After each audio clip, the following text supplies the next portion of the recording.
Oke, kembali kita ngobrol-ngobrol lagi. Tetap saja, kita pasti menu utama kita itu adalah politik, dari sisi apapun. Karena konsekuensinya mau ekonomi juga itu implikasinya pada politik. Politik juga berimplikasi pada ekonomi, begitu juga dengan soal-soal masalah, stabilitas sosial dan keamanan kita. Nah ini, Pak, Luhut, saya kira ya selalu ini, kita menjadikan acuan dulu Pak Luhut ya, karena memang sebenarnya kalau kita mau ngomong kebijakan pemerintah Indonesia itu lebih cocoknya kita lihat apa yang diomongin Pak Luhut lah daripada Pak Jokowi, kira-kira gitu ya Bung Roky ya? Iya, itu udah jadi semacam rumus baru bahwa Ya, pengetahuan Pak Luhut bahkan melampaui pengetahuan Pak Jokowi, kira-kira begitu kan. iya iya iya. Walaupun Pak Luhut selalu akan menganggap ini diterangkan atau habis ketemu dengan Pak Jokowi. Ya, perintah Tapi Pak kita bisa Jokowi. bayangkan bahwa Pak Luhut dia punya data, apalagi soal data, dan punya informasi melebihi ke yang lain tuh. Karena jaringan sebut aja sumber dari Pak Luhut itu melampaui menteri-menteri yang lain, dan itu yang menyebabkan Pak Luhut punya akses yang lebih banyak pada presiden, pada peristiwa luar negeri juga begitu tuh. Jadi kalau Pak Luhut yang bicara itu artinya ada sesuatu yang serius tuh, dan itu yang orang tunggu sebetulnya tuh. Yes, nah itu yang saya mau diskusikan dengan Anda, karena Pak Luhut sudah menggunakan terminologi tentara, yakni bahwa menghadapi resesi, kata dia kita tidak bisa menghindar dari resesi tahun depan, tahun 2023, dan Pak Luhut menggunakan istilah pertahanan rakyat semesta, itu yang harus dilakukan gitu. Nah saya membayangkan kan ini, pertahanan rakyat semesta ini bisa terjadi dalam sebuah negara yang kohesivitasnya bagus gitu ya. Ketika negara kohesivitasnya rendah, bagaimana kita bisa yang kita sebut man to man marking itu, atau zona marking lah, atau apapun namanya itu kalau berat bola. Itu penting kita bayangkan bahwa memang krisis sudah di depan mata atau sudah sedang berlangsung tuh. Terutama soal ekonomi, soal kurs yang ya mungkin secara teknis bisa diselesaikan dengan intervensi. Tetapi ini dasarnya bukan sekedar teknis ekonomi, tetapi basis sosial kita yang retak. Itu soalnya tuh.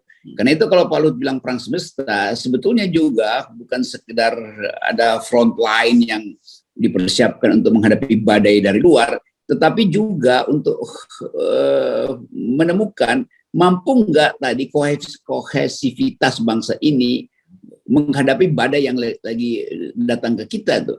Kalau misalnya nggak ada pemilu, mungkin lebih mudah kita atasi soal ekonomi. Kalau nggak ada Islamofobi, mungkin lebih mudah kita berhadapan dengan isu-isu sosial yang bisa sangat berbahaya.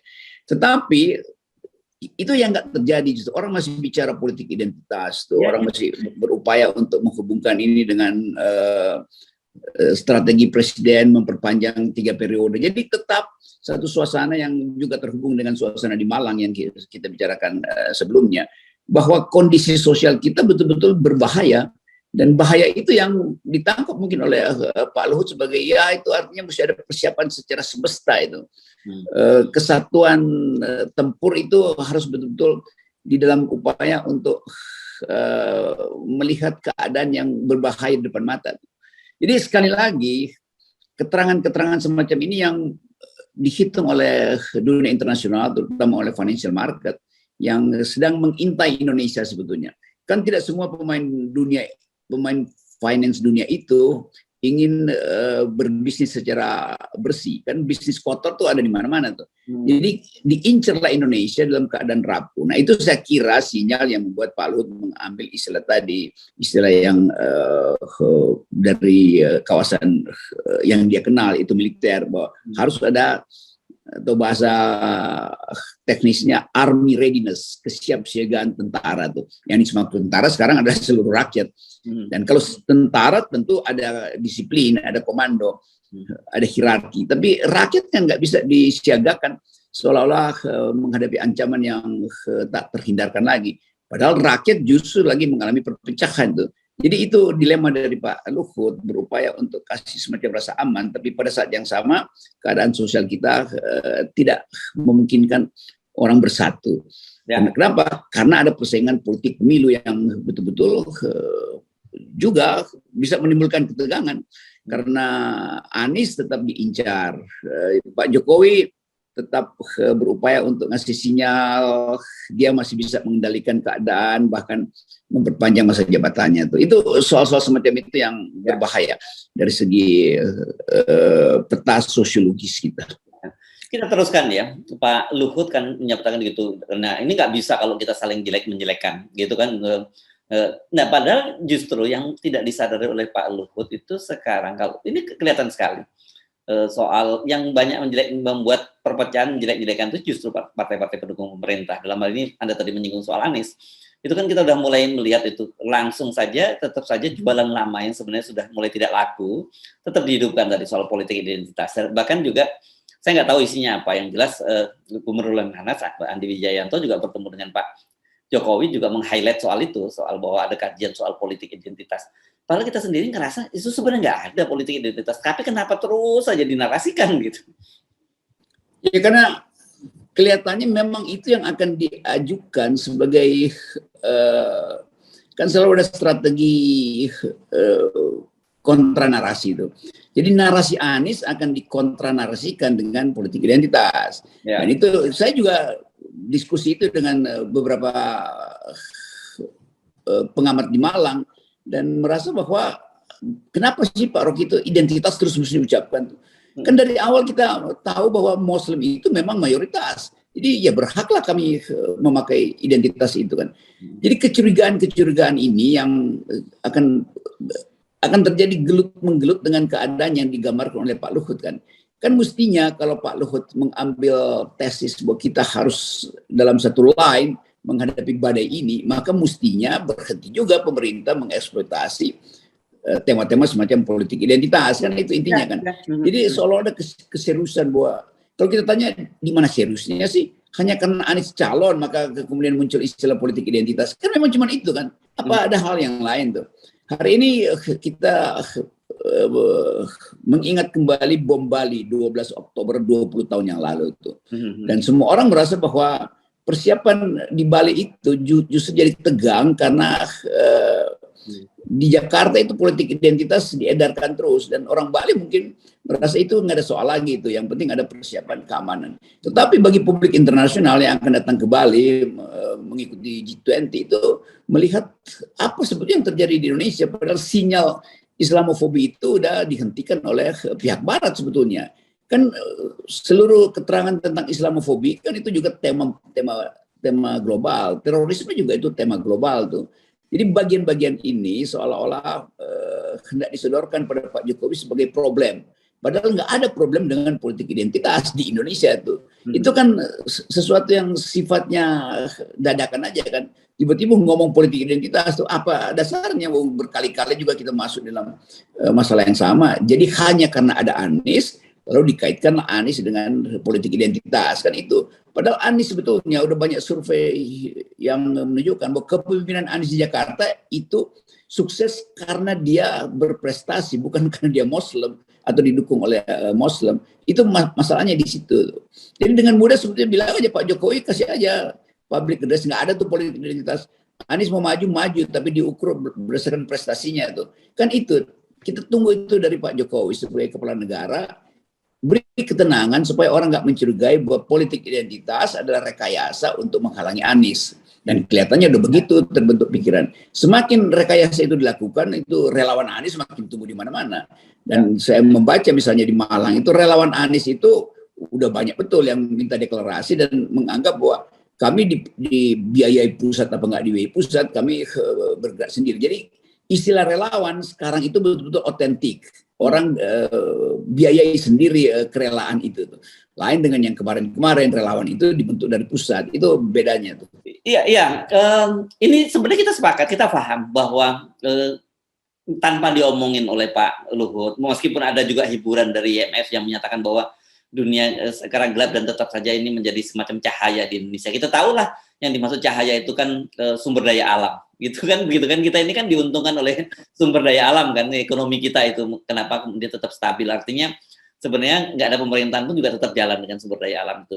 Tetapi kita juga tahu bahwa ke depan itu situasinya akan sulit dan tesis kita justru untuk menghadapi situasi yang sulit itu persatuan yang harus ditumbuhkan, kohesivitas yang direkatkan. Tapi justru kalau kita melihat narasi-narasi yang dibangun oleh pemerintah justru malah membuat kita tuh semakin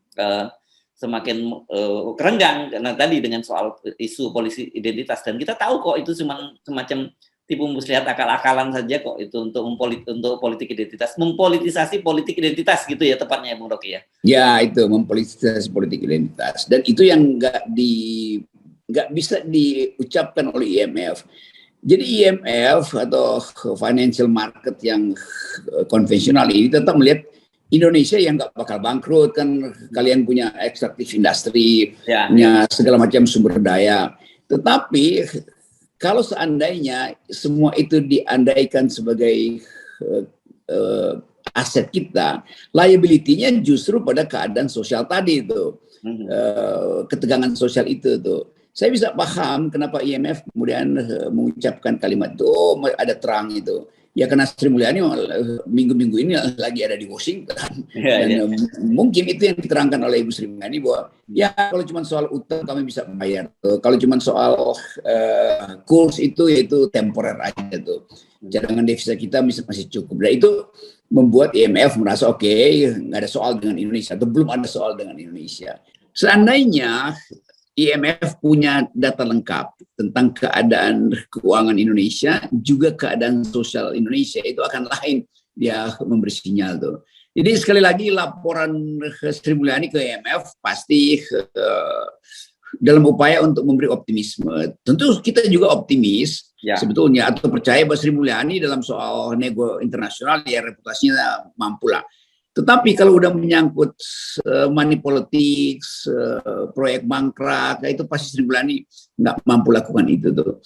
Soal proyek-proyek mercusuar itu pasti Sri Mulyani akan laporkan hal yang sebenarnya pada IMF. Kan kita bisa baca cara berpikir Sri Mulyani. Kalau cuma soal utang untuk membiayai yang biasa disebut kebutuhan pokok atau pembangunan yang tidak jor-joran, pasti Sri Mulyani merasa aman. Tapi kalau udah ada perintah kekuasaan untuk mempercepat misalnya ibu kota, mempercepat rel Jakarta-Bandung, itu pasti akan jadi beban yang pada Sri Mulyani. Itu mungkin yang lagi dinegosiasikan di dunia internasional.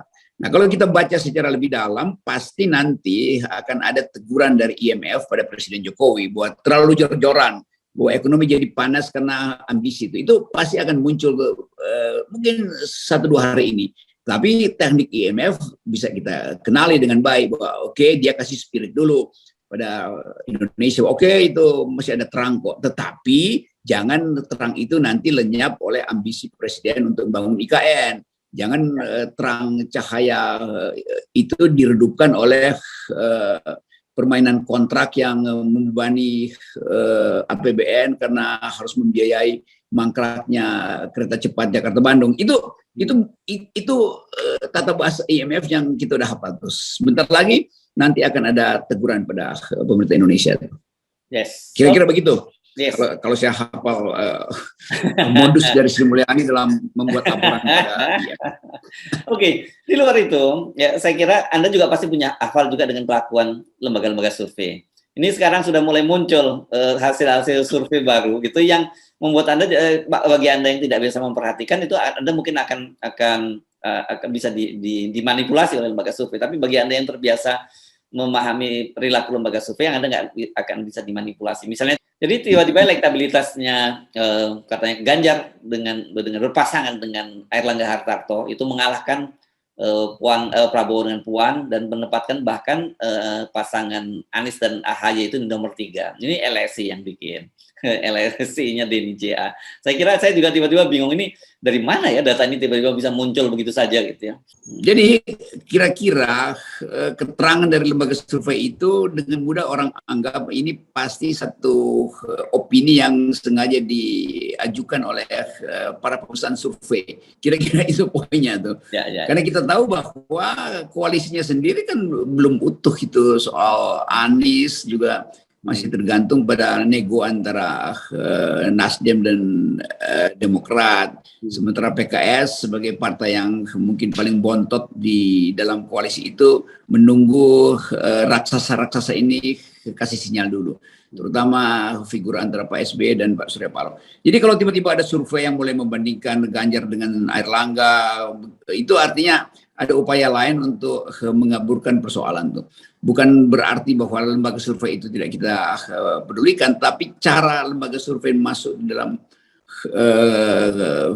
semacam konsolidasi baru ini yang memungkinkan kita mengetahui bahwa ada uang yang mengalir pada lembaga survei untuk mengatur statistik. Kira-kira itu aja. Kesimpulannya kan selalu begitu tuh. Ada uang untuk mengatur statistik. Lain kalau lembaga survei declare bahwa kami dibiayai oleh satu kelompok untuk meriset antara tokoh-tokoh yang sekarang diedarkan tuh.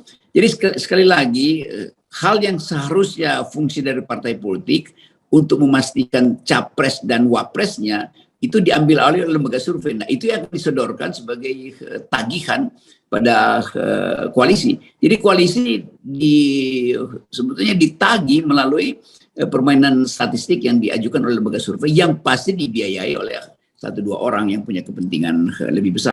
Nah, oke, kalau Anda mempersoalkan itu, saya lebih concern pada medianya. Ya, harusnya kan kita sudah bolak-balik bilang media harusnya kritis ketika memberitakan sebuah publikasi harus lembaga survei itu mesti diberi konteks dong, gitu. Jangan dilepas begitu saja, gitu.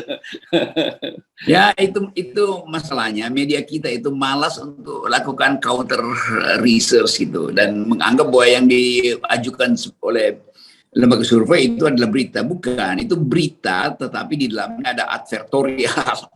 Ya, sebetulnya begitulah kan, kalau jurnalis kritis dia akan pertanyakan, dia akan balik ke lembaga survei minta semacam konfirmasi atau klarifikasi, semacam second opinion dari redaksi, berupaya untuk menangkap bahwa kok agak aneh ya surveinya. Kenapa?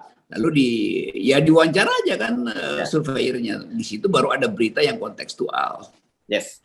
Oke, baik. Terima kasih, Bung Rocky. Dan untuk yang kali ini kita ngawalnya tetap dengan 0%. Ya, ya ini penyebabnya. Supaya media juga paham bahwa semua pembicaraan kita kalau nggak dikembalikan pada 0% itu namanya omong kosong tuh. Yes. Oke. Terima kasih. Terima kasih, Bung Rocky.